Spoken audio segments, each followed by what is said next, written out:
নাস্তা দিলে মনে করতাম আর একটা সকাল হয়েছে, আর একটা ভোর হয়েছে, আমি আরো হয়তো নতুন একটা দিন পেলাম। কিন্তু প্রত্যেকটা দিন আমার কাছে মনে হতো আজকেই বোধহয় আমার জীবনের শেষ দিন। আমি যখনই তাদেরকে বলতাম আমি অসুস্থ মানুষ, আমার হার্ট স্টেন্টিং আছে, অন্যান্য জটিলতা আছে, এই পরিবেশে কয়দিন টিকে থাকতে পারবো জানি না, যদি আমার মৃত্যু হয় তাহলে আমার লাশটা আমার পরিবারের কাছে দিও।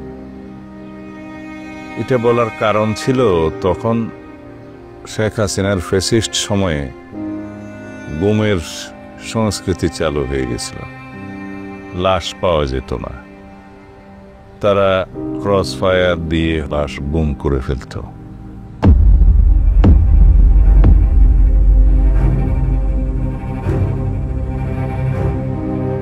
তা আমি আল্লাহর কাছে প্রার্থনা করতাম, এ আল্লাহ, আমার সন্তানরা, আমার বংশ বেরাদর, আমার আত্মীয় স্বজনরা কি আমার কবর জিয়ারত করতে পারবে না?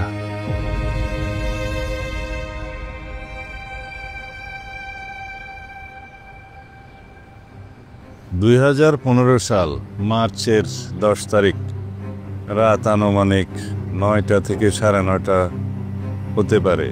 এই সময় বিভিন্ন আইন শৃঙ্খলা বাহিনীর পরিচয় দিয়ে সাদা পোশাকে অনেক লোক সশস্ত্র অবস্থায় এই বাসায় দোতলাতে, আমি যেখানে থাকতাম আমার বন্ধু হাসনাতের বাসায়, ফ্ল্যাটে দরজা ভেঙে প্রবেশ করে আমাকে কিছু বলার সুযোগ না দিয়েই আমার চোখ হাত বেঁধে আমাকে নিয়ে যায়। র্যাবের লোকজন উঠে নিয়ে গেছে তাকে। র্যাবের কাছে সালাউদ্দিন আছে, সালাউদ্দিনের যদি কিছু হয় তাহলে কিন্তু তার পরিণতি খুব ভালো হবে না। তার পার্টির যুগ্ম সম্পাদক বোধহয় না, তার নাকি খবর পাওয়া যাচ্ছে না। এখন আমার প্রশ্ন, একটা বস্তা ময়লা যে বের করলো, ওর সাথে উনি আবার সালাউদ্দিনকে পাচার করে দিছে কিনা? কারণ এই পাচারের পরেই উনি আবার প্রেস কনফারেন্স করলেন, এখন বলে সালাউদ্দিন কোথায়। তার জন্যই আমি ইঞ্জিনিয়ারিং অ্যাকচুয়ালি স্নাতকোত্তরটা শেষ করি। অ্যাকচুয়ালি ওনারই ইচ্ছা ছিল, কিন্তু যেদিন আমি ওনাকে বলতে যাব যে মানে আমার ইঞ্জিনিয়ারিং শেষ হলো, আমি তাকেই খুঁজে পেলাম না।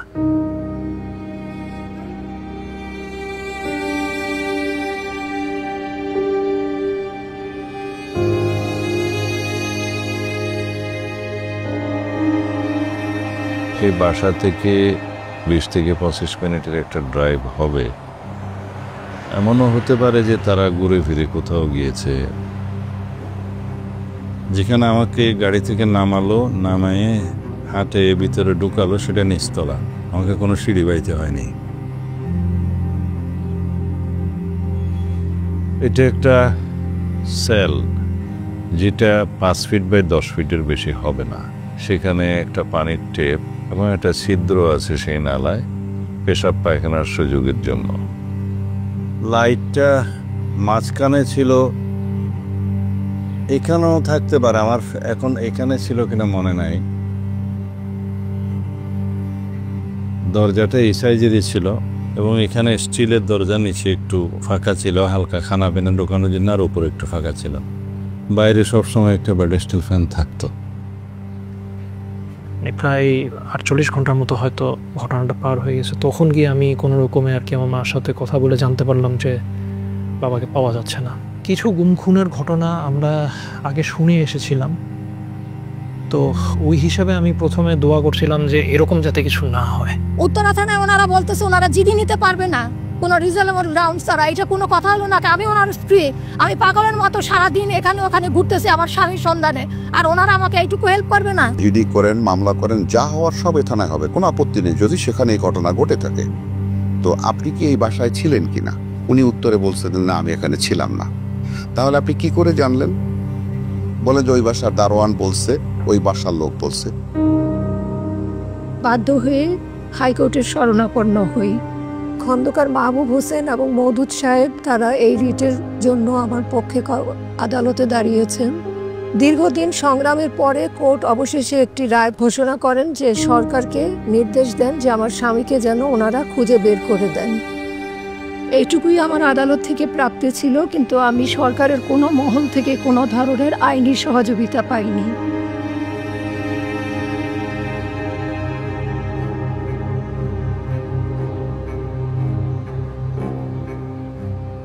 আমি সবার দুয়ারে গিয়েছি আমার স্বামীকে খুঁজে বের করে দেওয়ার জন্য। আমি সবার সাহায্য চেয়েছি। আমি প্রধানমন্ত্রীর অফিসে গিয়েছিলাম, কিন্তু আমাকে গেট থেকে বিদায় করে দেয়া হয়েছিল।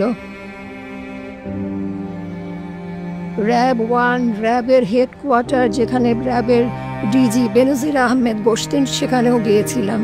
বেনজির আহমেদ আমাকে পাগল বলে ওনার রুম থেকে বের করে দিয়েছিলেন।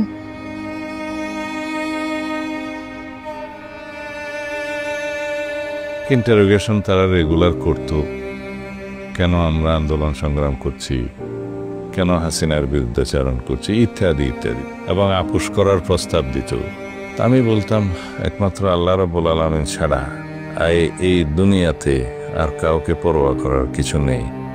আমরা দেশের জন্য, দেশের মানুষের জন্য, দেশের মানুষের অধিকার আদায়ের জন্য, ভোটাধিকারের জন্য, সমস্ত গণতান্ত্রিক এবং সাংবিধানিক অধিকারের জন্য আমরা সংগ্রাম করছি।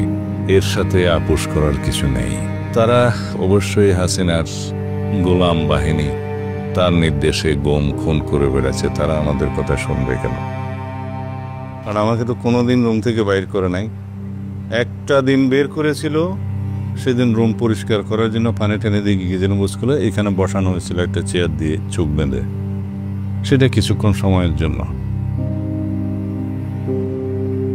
যখন না 2 মাস অতিবাহিত হয়ে গেল, আত্মীয় স্বজন যখন সবাই বলতে শুরু করলো যে ও নিশ্চয়ই আর বেঁচে নাই, তুমি তোমার 4টা ছোট বাচ্চা আছে, তুমি বিষয় সম্পত্তির দিকে খেয়াল করো, তোমার বিষয় সম্পত্তি সব বেহাত হয়ে যাবে, তখন আমি সবাইকে শুধু বলতাম যে আমি বিশ্বাস করি আমার স্বামী বেঁচে আছে।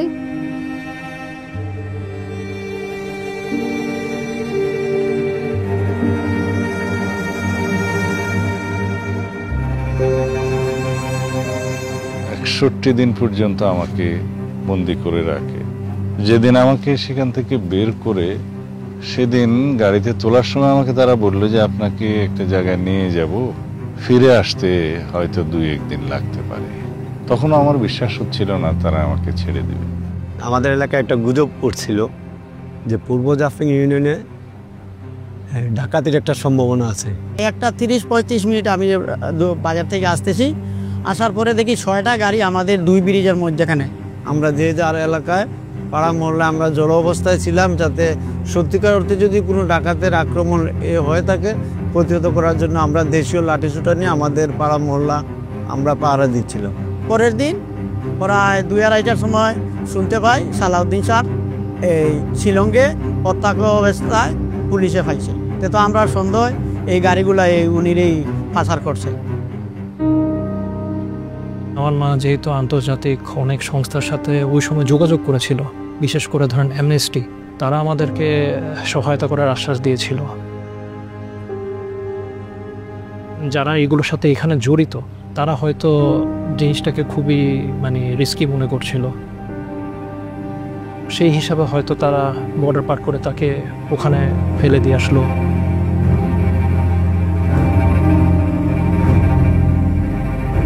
সেখানে কিভাবে গিয়েছেন, সে যদি অবৈধভাবে যেয়ে থাকেন সেই দেশের আইন অনুযায়ী তার একটা প্রক্রিয়া হতে পারে।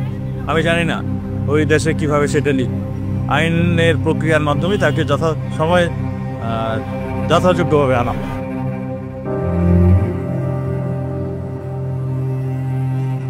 একটা নির্জন রাস্তায়, পাহাড়ি রাস্তায় একটা ফুটপাতে আমাকে নামিয়ে দিয়ে বললো ইউ আর ফ্রি নাও। তখন আমি দেখলাম পাশে একটা বিশাল মাঠ। পরে এটা জানতে পেরেছি এটা শিলং গলফ লিঙ্ক বলে, গলফ খেলার মাঠ। প্রাতঃভ্রমণে কিছু লোক ছিল যারা হাঁটতেছিল, আমি পরিচয় দিলাম। তো তারা পুলিশকে কল করলো, এরপরে পুলিশ থানায় নিয়ে যায়। তারপরে আমার কথাবার্তা শুনে হয়তো তাদের কাছে আমাকে পাগল মনে হয়েছে। তারপরে তারা একটা মেন্টাল হসপিটালে নিয়ে যায়, মিম হান্স নাম দিয়ে। ওখানে ডাক্তারকে আমি অনুরোধ করেছিলাম যে আমি আমার পরিচয় দিলাম, টেলিফোন নাম্বার দিলাম আমার দেশে, যাতে একটু যোগাযোগ করে। ওনাদের ভাষাতেই বলেছিলেন যে আপনার স্বামী, আপনার সালাউদ্দিন আহমেদ সাহেব আপনার সাথে কথা বলতে চায়। তো আমি তখন দ্বিতীয়বার ওনাকে আবার প্রশ্ন করেছি কে কথা বলতে চায়। তো উনি তখন বললেন যে আপনার স্বামী সালাউদ্দিন আহমেদ সাহেব, আপনি 1 সেকেন্ড লাইনে থাকেন। তারা আমাকে বললো যে তোমার দেশের বাড়িতে টেলিফোন করেছে আমরা, তোমার ওয়াইফ এখন লাইনে আছে। তো যখন উনি আমাকে হ্যালো বলল, সেই মুহূর্তের অনুভূতিটা আমি কাউকে বুঝিয়ে বলতে পারবো না। আমি এত জোরে চিৎকার করেছিলাম যে ড্রাইভার ভয় পেয়ে গিয়েছিল। সে প্রচণ্ড শব্দ করে ব্রেক করে ফেলেছে গাড়ি এবং আমার দিকে পিছনে মোড় করে তাকালো।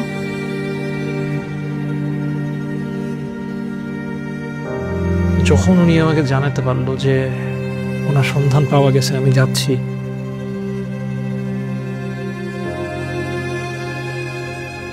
আমার কাছে মনে হয়েছে যে আমার পুরো পৃথিবী আমার কাছে ফেরত আসছে।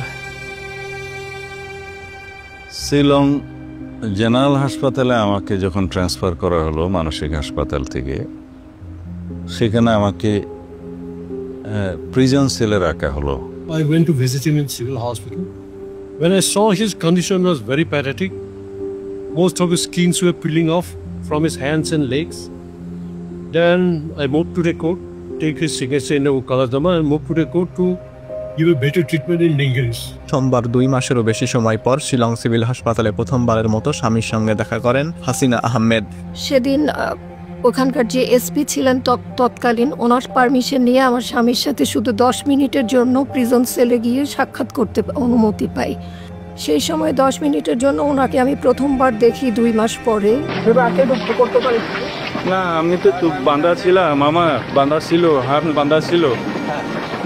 একটা লং জার্নি, মনে হয় 12-14 ঘন্টা হবে। জেলের যে এসপি সাহেব, উনি 2 মিনিটের জন্য আমার মাকে একটা ফোন কল অ্যালাউ করে। ওই 2 মিনিটের 2 যুগের মধ্যে আমি কোনো পার্থক্য পাই নাই তখন। কোর্টে হাজির করার জন্য ওখান থেকে একটু সুস্থ হওয়ার পরে নিয়ে আসলো।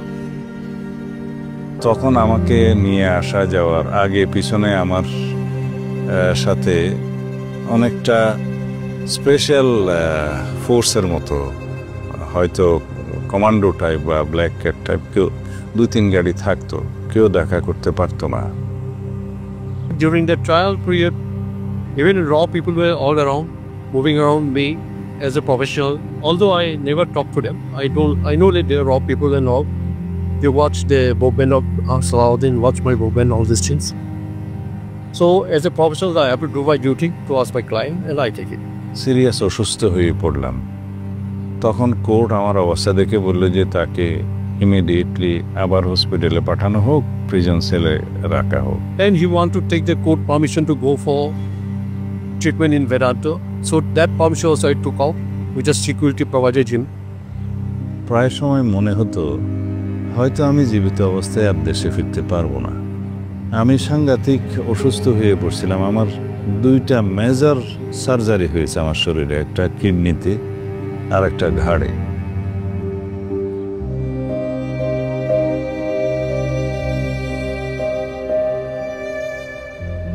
বিয়ে হলো, কন্যা সন্তানের বাবাও হলাম, কিন্তু আমার নিজের বাবাকে আমি এগুলো কখনো সামনাসামনি দেখাতে পারলাম না।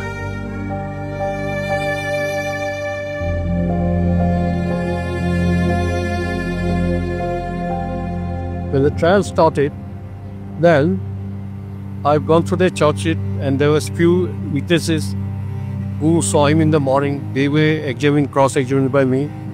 Even the IO, last week when I examined, I divulged him all his stories. As we visited any BSF, any border security force, to know any cars traveling like this, all that IO said no, I had never done. And court was fully convinced later on that he was a victim of kidnap. No intention of his entering the India without passport or visa. Because he went to Singapore always with passport. He went abroad with passport. All those I have proved. যখন আমাকে bell দেয়া হলো তখনই কেবল police guard withdraw করা হলো বা special guard withdraw করা হলো। যখন কোথাও কোনো রুম ভাড়া, ঘর বা কোথাও থাকার ব্যবস্থা করতে পারছিলাম না আমার স্বামীর জন্য, তখন আমি যে একটা রেস্ট হাউস গিয়ে যে রেস্ট হাউসের মালকিনের সাথে যোগাযোগ করলাম। তো উনি সেই মুহূর্তে রাজি হলেন। যে রেস্ট হাউসটার নাম ছিল সানরাইজ গেস্ট হাউস। 2018 সালের সম্ভবত 26শে অক্টোবর মামলা থেকে খালাস পেলেও আমাকে বাংলাদেশে প্রেরণ করা হলো না। সে যদি বাংলাদেশের নাগরিক হয় আসুক, অসুবিধা কি? না, আমাদের সাথে নিয়ে সব নিয়ে আলাদা, এগুলো আপনারাই তুলেন। এটা নর্মাল প্রসেস যেটা হয় সেটাই হবে। ওগুলো নিয়ে অত চিন্তার কোনো কারণ আছে? বাঙালি যদি বাইরে থাকে, সে জেলে থাকে, জেল থেকে শেষ হলে দেশে আসবে, আসুক। Does it matter at all? কয়েক মাস পরেই তারা এই খালাসের বিরুদ্ধে ভারত সরকার আপিল করলো উচ্চতর আদালতে। After long delay has been taken by the state government for preferring the appeal, even for hearing several days taken. Then appeal also I cannot succeed for Saudi.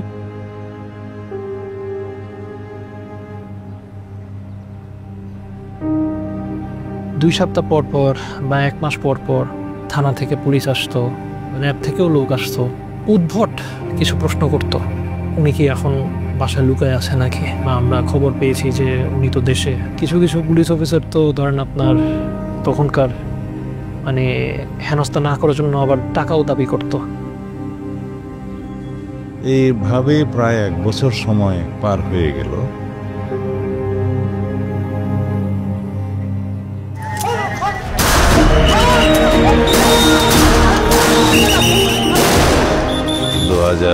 সালের বাংলাদেশে অভূতপূর্ব এই শতকের সবচাইতে উল্লেখযোগ্য রক্তাক্ত গণ অভ্যুত্থান হলো। দেশ ফ্যাসিস্ট মুক্ত হলো, ফ্যাসিস্ট শেখ হাসিনা পালিয়ে যেতে বাধ্য হলো। আমরা দিল্লি সরকারের কাছে মেঘালয় রাজ্য সরকারের মাধ্যমে যোগাযোগ করলে তারা ব্যবস্থা নিল। 2024-এর 11ই আগস্ট বাংলাদেশে ঢাকা ইন্টারন্যাশনাল এয়ারপোর্টে নামতে সক্ষম হলাম আল্লাহর অশেষ রহমতে।